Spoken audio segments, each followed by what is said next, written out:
Okay, magandang umaga po sa ating lahat. At heto, breaking news. Okay, breaking news. Mismo si President Marcos o si BBM na mismo ang nag-announce na si Zaldico raw ay nahuli sa Czech Republic. Okay? Yan, breaking news yan. Kanina lang po, mga 2 hours ago, ay nahuli na raw si Zaldico sa Czech Republic. Now, ano po ang epekto nito kapag nahuli na si Zaldico? Yan ang malaking tanong ngayon ng taong bayan. Ganito lang yan. Dalawang bagay po ang pwedeng mangyari dito, no? Bagong lahat, bago ko i-explain ha, like muna at saka share, at sa mga first time dito, subscribe na po kayo, okay? Ano ba ang posibleng mangyari na ngayon ay nahuli na itong si Zaldico, no, sa Czech? Syempre, hihintayin yan, no, ng mga authorities natin, no. Syempre yung Czech Republic authorities maghihintay rin yan. Siguro meron pa yang mga anong tawag yun, mga dokumentong dapat nilang ayusin para matransfer na si Zaldico dito sa Pilipinas. Okay? So given na pupuntahan yan, pupuntahan yang ng government of the Philippines si Zaldico doon, at ito-turn over yan si Zaldico sa bansang Pilipinas, tapos kagaya ni Teves ay ita-transfer na yan si Zaldico dito sa anong tawag dito, gobyerno ng Pilipinas, at dito siya lilitisin, dito siya mag-file ng i-counter ba niya. Syempre may nakabinbin na kaso kay Zaldico, at yan naman ay ang gobyerno ng Pilipinas. No, dalawa lang yan. Unang-una ay pwedeng okay, bago ko muna i-explain yan ha, ito muna yung post ni Bongbong Marcos. Ayan, no, sa mga nagsasabi na nagfi-fake news tayo, hindi po tayo fake news ha. Mismo si Bongbong Marcos na po ang nag-post nito. Nahuli na si Zaldico. Yan. He is now detained in Prague after crossing into the Czech Republic without proper documentation and is currently in the custody of Czech authorities. We are in close coordination with the Czech government to ensure that all legal processes are followed and to arrange for his return to the Philippines at the soonest possible time. We will keep the public informed as developments unfold. So sa nakikita ko dito sa post ni Bongbong Marcos ay talagang siniseryoso nila itong si Zaldico na kasuhan, kung ano man ang kaso niya dito, kung kasi po ang sabi niya dito, we will keep the public informed, no? I-update niya ang mga taong bayan. Syempre galit na yung taong bayan sa kanya, kasi sabi ni Zaldico si Zaldico na mismo ang nagsabi na dawit si BBM dito. Dalawa lang ang posibleng mangyari dito. It's either kung meron pong anomalyang mangyayari, ito analysis lang po ito. Pwedeng ito lang po ang anong tawag doon? Analysis na pwedeng mangyari. Pwedeng kakampihan si Zaldico ng administrasyong Marcos. Okay? Kasi alam naman natin na nakapagsabi na si Zaldico, no, na i-expose na niya yung kabalastugan ni BBM, kabalastugan ni Liza Marcos, kabalastugan ni Martin Romualdez, at itong anak na si Sandro Marcos, di ba? Kung maalala po natin yung ipinalabas na video, no? I think 3 parts na video noong kasagsagan ng rally, di ba? So dalawa lang 'yan. Hindi natin alam na pagdating dito ni Zaldico ay makipag-negotiate ang administrasyon. Pwedeng sabihin ng administrasyong Marcos, magde-deny ka na meron tayong kinalaman, bla bla bla. Basta hindi ka namin ikulong. Pwedeng ganon. Okay? Siyempre, kung pwede man ikulong ka lang while the investigation is going on, pero at the end of the day pakawalan ka namin. Pwedeng ganon ang Pwede ring kasi bakit ito analysis lang ito. Bakit pwedeng gagawin yan ng administrasyong Marcos? Kasi magdadalawang isip rin yan si Marcos kasi hindi natin alam. Baka itong si Zaldico, marami itong mga ebidensya na nalalaman na dawit ang presidente. Kasi sa totoo lang, si Zaldico po is the missing link of this 18 ex-Marines. Si Zaldico lang ang makapagsasabi kung yung 18 mga affidavit na claims, accusations, and allegations dito sa 18 ex-Marines, si Zaldico lang ang makapagsabi na ito ay totoo o hindi. 'Di ba? So maraming ang nagsasabi, nakikita ko doon sa comment section. Bongbong Marcos, sabi ni Boss Dada, nakikita ko yung comment ni Boss Dada diyan kanina Sabi niya, sabi ni Boss Dada, patay ka ngayon, baka sa tingin mo maka jumping jack ka pa diyan.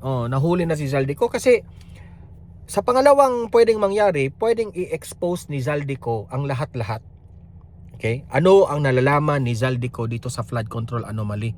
Pwedeng i-expose niya lahat at ito ay ikakasira ni BBM. Okay? Yan ang dalawang posibleng mangyari. Ngayon, ipapakita ko mismo sa inyo yung balita na ito Mainit-init na balita ngayong gabi, nahuli na po si dating Congressman Zaldico sa siyudad ng Prague sa Czech Republic sa Central Europe. Kinumpirma po yan mismo ni Pangulong Bongbong Marcos sa isang social media post ngayong gabi. Ayon sa Pangulo, tinangka ni Ko na pumasok sa Czech Republic nang walang kaukulang dokumento. Dahil po dito, inaresto siya ng mga otoridad sa Prague, ang kabisera ng Czech Republic. Nakikipag-ugnayan ng Pilipinas sa Czech government para mapauwi siya ng bansa. Dawit si Ko sa korupsyon sa bilyon-bilyong pisong flood control projects. Siya po ang dating chairman ng House Committee on Appropriations na bumabalangkas ng pambansang budget. Dati na niyang tinanggi ang mga alegasyon. Pero sa kanyang serye ng mga Facebook videos noong nakaraang Nobyembre, dinawit naman ni Ko sa flood control controversy ang Pangulong Marcos at si dating Speaker Martin Romualdez. Ayon kay Ko, ang Pangulong Marcos ang nag-utos sa kanya ng mga budget insertions. At nakinabang daw ang Pangulo sa mga insertions na ito sa pamamagitan ng mga mali-malitang pera na deliver daw sa Malacanang, bagay naman na tinanggi ng Malacanang. Si Ko'y nahaharap sa patong-patong na kaso ng korupsyon na sinampa sa Ombudsman. May arrest warrant laban sa kanya ang Sandigan Bayan at may petisyon para ipahuli siya sa Interpol. Huli siyang namataan sa bansang Portugal kung saan meron daw siyang Portuguese passport. July 2025 nang magpunta sa Amerika si Ko para magpagamot pero hindi na siya bumalik sa bansa at nagbitiw na rin sa pwesto. Mga kapatid, Ed Lingaw po, maging maalam at may... Ano ang comment natin dito, no? Ano ang reaction natin dito? Ako excited ako Excited ako kasi sa analysis ko talagang i-expose ito ni Zaldico. Si Zaldico lang talaga ang the missing link of this flood control scandal, no? Excited ako kasi sana as of now ay bit-bit ni Zaldico ang mga ebidensya at lahat ng mga nalalaman niya, no, para ipakita niya sa taong bayan para malalaman natin kung itong si BBM, si Liza Marcos, si Martin Romualdez at si Sandro Marcos ay nangungurakot ba sila dito sa flood control. Okay? Yan ang dapat nating abangan. So mamaya no, I think yung lawyer ni Zaldico ay i-interviewin na naman itong mga lawyers ni Zaldico patungkol po dito. Okay? Let's wait and see. So far this is the update, no? Tayo po'y natutuwa na nahuli na yan si Zaldico. At sana ito lang yung ang aking dasal, no? Sana mag-ingat si Zaldico kasi po totoo ito, nanganganib po ang buhay niya. Okay? Kasi marami siyang nalalaman. Pwede po siyang ipagurgor kung kahit sino man na dawit dito sa flood control anomaly. Pwede siyang mapagurgor dyan, no? Kaya nga nakakatakot ang buhay niya. Okay? So kayo, comment kayo dyan anong masasabi nyo patungkol sa issue ni Zaldico. O heto naman, patungkol naman dito sa walang tigil na usapin patungkol dito sa sa impeachment ni BP Sara patungkol po kay Madriaga. Sa kampo po ni Madriaga, pinalagan po, no, na itong patungkol dito sa yung sabi nila na si Zaldico po si Madriaga po ay wala ng kredibilidad, no? At tatanggalin na itong si Madriaga sa usaping impeachment ni BP Sara. Ito yung Pumalag ang kampo ni Ramil Madriaga sa alegasyon ni Senador Amy Marcos na sinungaling ang nagpakilalang bagman umano ni BP Sara. Kasi po sa press briefing, press media ni Amy Marcos, nabanggit yun ni Senator Amy na sinungaling talaga itong si Madriaga. Ayon sa abogado ni Madriaga, wala naman talagang alam ang senadora. Usapan to nung dalawa. Wala ka doon sa kwentuhan nila. Ito ang banat ng abogado ni Ramil Madriaga kay Senadora Amy Marcos matapos tawagin ng presidential sister ang kanyang kliyente na sinungaling. Pinabulaanan ni Senator Amy ang akusasyon ni Madriaga na may term sharing deal sina PBBM at VP Sara. Pero ayon kay Attorney Raymond Palad, na witness mismo ni Madriaga ang pag-uusap ng Pangulo at ni FPRRD. Sabi ko sa kanya nung Tingnan nyo, ha? Kung ikaw matino ka na tao, maniniwala ka ba kay Madriaga na ang usapin ni BP Sara, BBM at itong si FPRRD alam niya? 'Di ba? Mga malalaking tao na 'yan. Yung mga malalapit nga na mga close friends ni Tatay Digong, close friends ni BP Sara, close friend ni BBM, wala ngang alam diyan. Tapos ikaw, isa kang kriminal, marami kang kaso, may alam ka sa mga usapang ganito? Parang imposible naman yata, siguro. itsura mo na, Tony, pag nandun ako sa bahay niya, itsurang matanda na ako, tumutulong ako sa akin. Isa pa itong attorney na ito binubobo mo yung taong bayan. Hindi nyo kami mabubobo dyan, attorney. Ganyan, palakad-lakad. Ando si BBM, nakasomblero pa siya noon. And then sa pag-uusap nila na, sige, ikaw na ang magpresidente, BP si Sara. Ito yung according to Ramila, pero sa 2025, baba ka. Pag hindi, Hugas kamay siya, according to Ramil. Kasi alam niya, duda ako dito, alam niya na imposible ang sinabi ni Ramil. Nanghugas kamay agad yung attorney. kasunin kita, palason kita. And ano, reaction ni BBM, sabi niya, yumuko, tahimik lang. Sa On Point ng Bilyonaryo News Channel, ibinahagi rin ni Palad ang umano'y kwento sa likod ng campaign video kung saan makikita ang bise na nag-aabot ng Philippine flag kay Madriaga. Una nang pinabulaanan ni Attorney Paulo Panelo, abogado ni VP Sara sa perjury case laban kay Madriaga, na magkakilala ang dalawa. Sabi niya na abutan lang ni Duterte ang campaign sortie ng ISIP o Inday Sara for President sa Matnog at tumawag daw ito kay Attorney Ryan Kilala para tanungin kung kanino ipapasa ang flag. Bagay na isang routine anya sa mga campaign sortie ng bise. Si Ramil nandun sa kanyang sasakyan, nagpapahinga. Pagbaba ni Sara, hinahanap niya, Sir Ram, Sir Ram, Sir Ram. And then may sumisigaw, Kuya Ram, hanap ka ni Mayor. Sir Ram, hindi naman narinig namin sa audio. Isang beses lang yun, Sir Ram. Tapos nakatakip pa yung mukha ni BP Sara. Hindi yan, attorney, alam kong alam mo, hindi yan pasado sa korte. Uns habang inaabot yung bandera kay BP Sara, nandun si Richard Babagay sa gitna. For context, who is that? Nakadetain din, and I talked to him. Siya yung lalaki sa gitna habang inaabot yung bandera. And after that abot ng bandera, nag-usap yung dalawa, si BP Sara and Ramil, for the next 30 to 40 minutes. Naging controversial din ang painting na spotted sa likod ni VP Sara sa isang Zoom meeting. Ayon kasi kay Madriaga, Dito na sila booking, ha? Dito sila booking. regalo niya ang obra na gawa raw ng isang scholar sa Laguna. Pero matapos ang pagdinig ng House Justice Committee, pinasinungalingan ito ng isang Davao-based artist na nagsabing siya umano ang nagbigay ng painting. Sa isang pag-uusap nila, may isinend na photo si BP Sara sa kanya. Ang sabi niya, nakakwento niya kasi may isang magaling mag-drawing dun sa Laguna. Nag-send si Sara ng photo. Ang sabi niya, ang binanggit sa kasama ko is make this an inspiration. Okay. Okay. So binigay ni Ramil sa artist yun, nag-drawing yung... Ang galing talaga ng palusot nila, no? Make this an inspiration. Tapos, sasabihin mo na nagbigay? O kasi huling-huli na sila eh. So sasabihin mo ngayon, make this an inspiration? Ano ba? Tanga ba kaming taong bayan? Na maniniwala kami dyan? Na yung picture na mali na doon, yun ang ano? Yung real artist nga dyan, nagsalita na eh. Diba? Lulusot pa kayo na halatang halata na inspiration. Attorney, wag nyo kaming gawing bobo, sa totoo lang. Dati bata pa yun eh. Nag-drawing yung babae sa Laguna ng 2 painting.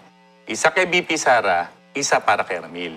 Parang it appears sir, may ponytail yan, tapos yung pinagawa, wala. Walang ponytail. Kung makikita namin yung genuine painting sa likod ni BP Sara, at talagang makukompare namin dun sa hawak ni Ramil, dun sa Laguna, na magkaiba, then we will submit na siguro gawa nung taga Davao yun. Pero sabi nga niya, may kopya siya ng painting na binigay niya si Sara. Maliban sa 2 painting na pinagawa umano ni Madriaga, humiling pa raw ng isa ang bise. At this time, pinalagyan na niya ng muka. Patunay daw dito ang isang litrato kung saan makikita niya ang artist na Ay nako, hindi yan pasado.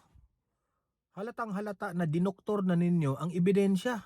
Sa totoo lang, hindi ito papasa sa korte. hawak ang painting sa harap ng kotse ng PSG. Kinamon ni Attorney Raymond Palad si VP Sara na humarap at magpaliwanag sa impeachment hearing ng House Justice Committee. Attorney, hindi po requirement na pupunta si VP Sara. So, umiyak ka sa galit, ha? Nakatakda ang susunod na pagdinig sa April 22. Lang ang sa akin, VP Sara, alam mo naman na hindi compulsory at hindi requirement na pupunta ka doon sa sa hearing na yon. So wag kang magpadala dito sa script ng mga ulol na mga kalaban mo, okay? Wag kang magpadala nila kasi po yung script po nila hindi natin pwedeng sabayan 'yan. Kasi baka sila ay magtatagumpay sa script nila. Taong bayan na mismo ang nanghusga dyan na yung ginagawa ng House Committee on Justice ay halatang halata na pamumulitika at halatang halata na naninira sila dito sa vice presidente natin. Okay? That is a very obvious na galawan, no? Na hindi nyo pwedeng utuhin ang taong bayan dyan sa mga ginagawa ninyo. Okay? Punta tayo sa next issue, no? Ito patungkol ito kay Dilima. Itong si Dilima ay satisfied raw siya dito sa mga statements ni Madriaga. Satisfied si Dilima. Ganyan kababaw ang utak ni Dilima.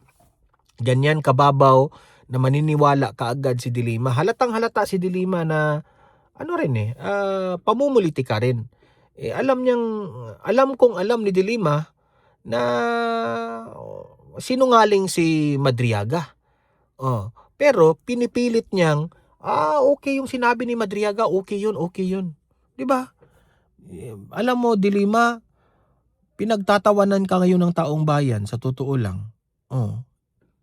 Yung utak mo patungkol diyan, pinagtatawanan ka kasi ang babaw po ng argumento ninyo patungkol po dito. Panoorin natin ito. Satisfied si ML Party List Representative Laila De Lima sa naging testimonya ni Ramil Madriaga laban kay VP Sara. Kumbinsido rin ang kongresista na malalim ang koneksyon ng dalawa. Narito ang agenda report ni Isaiah Mirafuentes ng Abante. Nasisiyahan raw si mamamayang Liberal Party List Representative Laila de Lima sa kasalukuyang takbo ng impeachment proceedings laban kay Vice President Sara Duterte.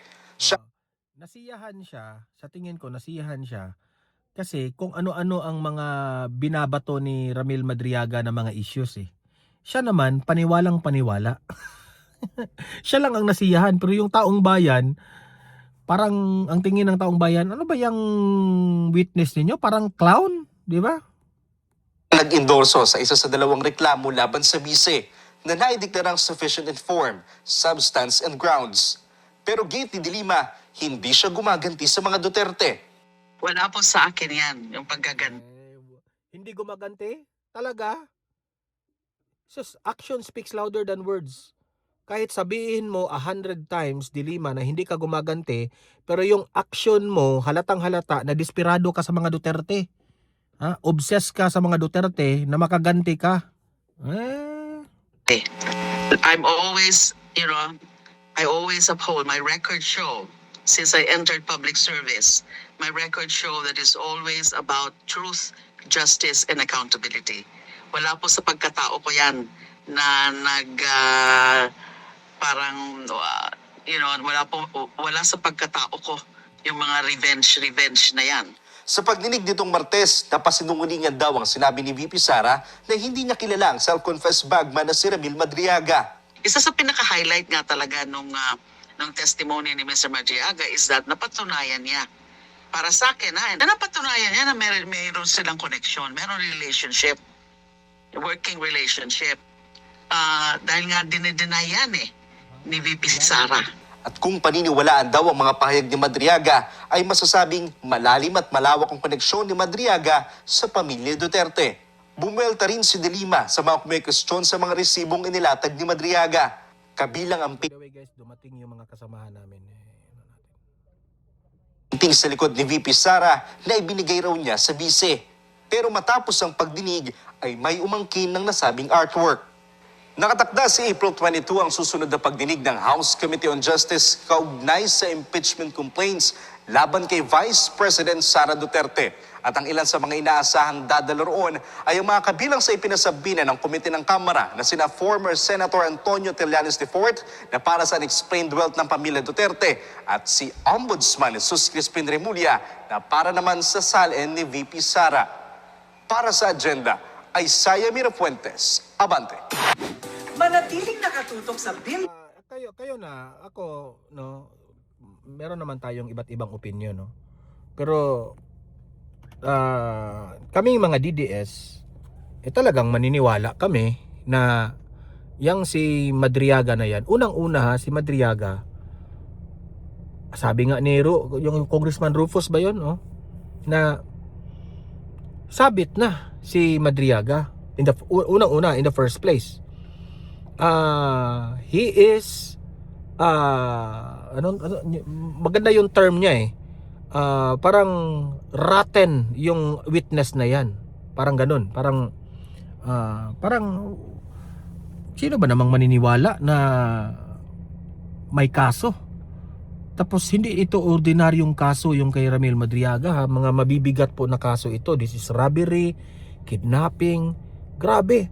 At hindi po ito nangyari ngayon lang. Nangyari ito 2001. Tapos na-absuelto raw. Tapos ngayon naman, mayroon naman ng ibang kaso naman, no? So, dito mo talaga masasabi na ginamit itong si Madriaga dahil alam nilang walang mawawala kay Madriaga. Kahit matuklasan na nagsisinungaling itong si Madriaga, walang mawawala kay Madriaga 'Di ba? Kasi may kaso na siya Nakakulong na pero kung magtagumpay si Madriaga ay laking tuwa nila. Okay? Matutuwa talaga sila. Si Madriaga naman sa tingin ko inaccept niya ang offer. Sa tingin ko this is my own analysis. Siguro inaccept niya ang offer kasi po ito na lang siguro ang tanging paraan ni Madriaga na maano siya baka wala na siyang pag-asa kapag mananalo si VP Sara talagang kulong na talaga siya. Kapag magtagumpay itong impeachment ni VP Sara malaki pa ang chance na makalabas siya. Baka hindi natin alam kung ano yung offer niya. Kasi kung ako si Madriaga ha, kung ako totoo akong may nalalaman akong patungkol kay VP Sara, tatahimik lang ako. Wala naman siyang wala naman siyang sino ba namang maniniwala sa'yo? So halatang halata in-scripted ito si Madriaga. Baka sinabihan siya na huwag kang mag-alala, no? Tutulungan ka namin sa kaso mo. Basta tutulungan mo rin kami na mag-testify ka, mag-witness ka na merong ganito si VP Sara, ganun, ganyan. Baka ganyan po ang mga nangyayari, no? Ginamit siya. Yan ang pinaka magandang term. Ginamit siya para tinitake advantage yung sitwasyon niya. Vulnerable siya 'di ba? Tapos di ko lang alam kung itong si Madriaga, sino ang mastermind dito sa utak nito, na sino ang utak nito na anong tawag diyan, na nagplano sa ganitong script nila. Yan ang intindihin natin so ako, it's very it's very obvious. Sino ba na, wag na tayong magbubulahan patungkol kay Madriaga. Ang dami nang sabit si Madriaga sa painting. Yung birthday na yung kasal ng kanyang anak, hindi niya alam. Yung mga special event, hindi mo nga kabisado. 'Di ba? Kasi halatang halata na itong script na ito, no? Dinoktor. Talagang ito yung kung meron ngang kumakalat na picture doon na bago isalang si Madriaga ay nagbabasa siya sa script, nire-review niya backstage doon sa House of Representatives. Nire-review. Kasi baka ito pa yung lapses nila. Di ko maintindihan bakit ang mga congressman ay limitado lang ang kanilang questions. Sasabihin ka agad ni Luis Torre, that's a probing question already. Hindi yan. Dapat ang tanong is clarificatory questions lamang sa affidavit ni Madriaga. Bakit ganun? Akala ko ba, Luis Torre, ang sabi mo ay Luis Torre ang mismo nagsabi nito Akala ko, Luis Torre, na ininbitahan nyo si Madriaga dyan para to test the credibility of the witness. Yan ang sabi niya doon sa interview na kay Karen Davila, or sa ba yun, sa Billionario News. Nakalibutan ko lang. Basta nakasubaybay po ako sa interview nitong si Luis Torre. Di ba? So sobra pong nakaka-booking yung mga ginagawa nila. Booking sila because akala siguro nila, no, mauuto nila yung taong bayan sa mga previous statements nila. Tinatandaan ng mga media yan. Akala ko ba, sabi namin, you will test the credibility of the witness. Pagdating doon, hinaharangan nyo yung magtatanong, probing questions na kaagad. 'Di ba? Yun. Halatang halata kayo doon so wala. Nakakahiya sa totoo lang. Si Luis Torre nakakahiya. Isa pa yun kasi attorney yun Tapos ang dami ring mga issue patungkol sa kanya. May utang siya kay VP Sara. Yung issue niya sa kanyang asawa. Ang dami. Ay nako. Ewan ko na lang, no? Heto. Sa mga audience ko dito sa Donmar TV na nagtatanong kung kumusta na ang flood control anomaly. Ano na ba ang update patungkol dito sa flood control issue? Okay? Ano ba ang latest developments? Kasi sabi ng taong bayan parang walang nangyari Yung ICI parang useless yung ICI di ba? Ito panoorin natin ito. Magandang gabi mga kapatid. Ako pong si Mean Los Baños, ang Senate correspondent po ng News 5. Di ba kayo nagtataka o napapatanong din, ano na ba ang nangyari doon sa flood control scandal at mga ginawang pagdinig ng Kamara at Senado? Medyo tumahimik, no? So bibigyan ko kayo ng update. Sa ngayon, mga kapatid, merong partial committee report na tinatawag. Ibig sabihin, nakapagsulat na yung Blue Ribbon Committee ng Senado ng kahit papano ay mga rekomendasyon doon sa mga nakaraang pagdinig na isinagawa nila. Kaya lang mga kapatid, hindi yan mapagdebatehan sa plenaryo o hindi maibaba sa plenaryo at mapag-usapan ng mga senador dahil kulang pa rin po ng pirma. Para po sa kaalaman nating lahat, kailangan kasi majority ng members ng isang komite ang nakapirma sa committee report para po yan ay mapag-usapan sa plenaryo at mapagdebatehan. At sa ngayon, ang sinasabi ni Senator Ping Lacson na chairman ng Blue Ribbon Committee, 9 ang kailangan niyang pirma pero sa ngayon ay 6 pa lang ang meron siya. Actually, for the longest time, 4 ang merong pirma. Senator Ping Lacson, Senator Bam Aquino, Senator Kiko Pangilinan, Senator Risa Hontiveros. And then just today or recently, nadagdag sa pumirma si Senate President Tito Soto at Vice Chairman ng komite na si Senator Erwin Tulfo. Ang sinasabi ni Senator Ping, may 2 pang senador na mukhang gustong pumirma. Hindi na lang niya pinangalanan kung sino yan, pero short pa rin kasi siyam nga ang kailangan, mga kapatid. So, ano bang laman yung controversial na committee report na yan? Partial pa lang, mga kapatid, kumbaga hindi pa kasi kumpleto yung pagdinig na isinasagawa. So kung matatandaan ninyo, weeks ago, or I think a month ago, more than a month ago, nilabas natin yung laman yan at kabilang nga dyan yung pagre-rekomenda ng komite na sumailalim sa preliminary investigation o kaya sa case build-up yung ilang malalaking pangalan na nasasangkot dyan sa flood control scandal. Kabilang na yung ilang mga senador, sila Senators Chis Escudero, Chingoy Estrada, Joel Villanueva, dating Congressman Zaldico, Mitch Cahayon-Uy at dating Senator Bong Revilla. So yan sana yung isa sa maraming topics na pag-uusapan na laman ng committee report, pero yun nga, hindi pa mapag-usapan kasi kulang ng pirma. Ang sinasabi ni Senator Ping, hindi naman siya mamimilit na sa mga kasamahan niya. Pero yung programa ni Senator Marcoleta kung saan sinabi ni Marcoleta ay hindi niya tinuloy yung hearing sana na imbitado si Chavit Singson, kung maalala ninyo. Alam mo ba kung anong reason raw ni Ping Lacson? Ano raw? Crisis raw. Nag-ano raw sila? Nagtitipid sa kuryente. Kaya ganun raw. Inano nila. Ano tawag doon? Pinospond nila o kinancel ba yun? Nakakatawa, di ba? Halatang hindi naman ako nagsabi niyan. Yung taong bayan naman ang nagsabi na halatang may pinoprotektahan. Papirmahan yan, pero tingin daw niya, kaya mga nag-aalangan yung ilan sa mga kasamahan nila sa Senate Majority Block ay dahil may request daw na nanggagaling mula sa ilang mga senador na nasa Minority Block na ngayon na huwag pumirma. Pero hindi naman sinabi ni Senator Ping sinong nag-request na huwag pumirma dyan sa committee report na yan. Pero kahapon, nakausap natin si Senator nakausap ng Senate media si Senator Amy Marcos at isa siya sa tahasang nagsabing hindi siya pipirma dyan sa committee report na yan. Dahil una, naglabas ang minority block ng sarili nilang committee report kaugnay dyan sa investigation sa flood control scandal. Pangalawa, tingin daw nila Senator Amy ay kulang yung laman. Hindi dyan ay presenta yung mga sinasabing bagman ni Zaldico na nag-deliver di umano ng mali-maliatang pera mula sa Ghost Flood Control Projects. Hindi rin daw napaharap yung ilan sa mga personalidad na tinutukoy na may kinalaman sa flood control scandal, kabilang na si di umano, si dating Speaker Martin Romualdez at dating DepEd Yusek Trigiv Olivar. So, aabangan natin ang mga susunod na kabanata. At least I'm giving you an update about this topic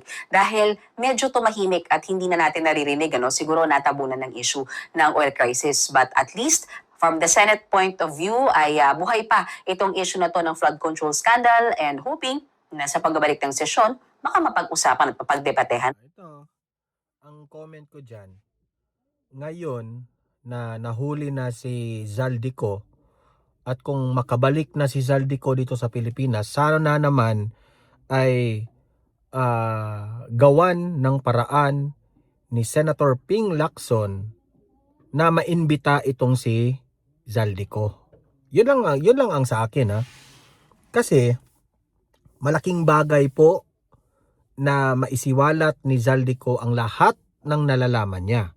Ngayon, kapag hindi ito mangyayari, ito lang yung tatandaan natin, ha, mga taong bayan. Kapag hindi ito mangyayari, kapag si Zaldico ay hindi maimbitahan dyan sa Blue Ribbon Committee ni Ping Lacson, alam na natin. Okay?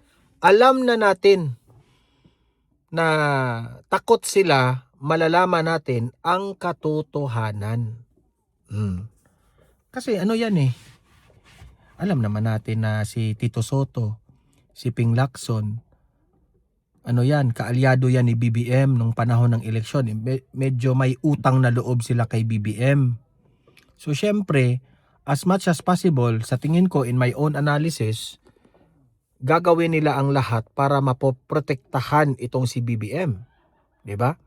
Kasi wala namang ibang patungo ito sa revelasyon kung si Zaldico po ay imbitahan dyan sa Blue Ribbon Committee. At gigisahin yan ni Senador Marcoleta. Hindi yan papayag si Senator Marcoleta na hindi siya maka-question dyan kay Zaldico. Tapos, ang hope lang po natin na itong 18 ex-Marines ay maimbitahan rin. Dahil itong mga 18 ex-Marines na ito, magpapatunay na legit itong mga 18 ex-Marines kapag inano ito ni Zaldico. Inapprove ito ni Zaldico na sasabihin ni Zaldico na yes, yan mga 18 ex-Marines na yan, dating trabahante ko yan, dating mga employees ko yan, dating mga escorts ko yan, o dating mga bagman ko yan, pwedeng ganun.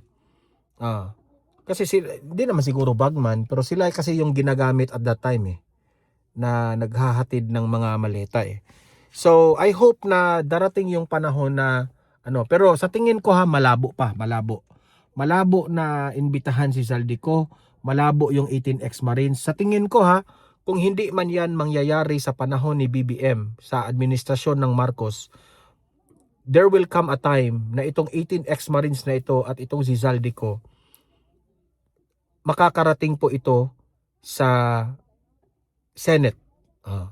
Maiimbestigahan yan. For sure. Ako, malaki po ang optimistic po tayo. Hindi man sa ngayon, pero there will come a time na the day of reckoning, no? Yun lang po ang aking komentaryo dyan. Kasi wala. Yung taong bayan medyo parang dismayado po ang taong bayan sa issue ng flood control. Kasi parang sinabi ng taong bayan, tayo lang ang pinagloloko dito yung ICI na yan, sabi ng taong bayan hindi ako tayo lang ang pinamukha nila na akala natin seryoso sila sa investigasyon na yan, pero at the end of the day wala namang 'di ba? Wala namang nangyari. Tingnan niyo yung latest na sinabi ng ICI patungkol kay Martin Romualdez. Anong sabi? 'Di ba? Wala raw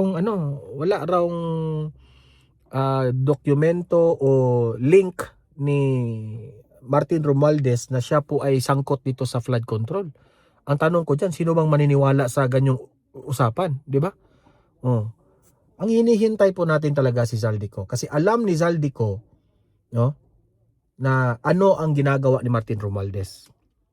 Alam ni Zaldico ano ang kinaugnayan ni Martin Romualdez between Bongbong Marcos and also itong si Martin Romualdez between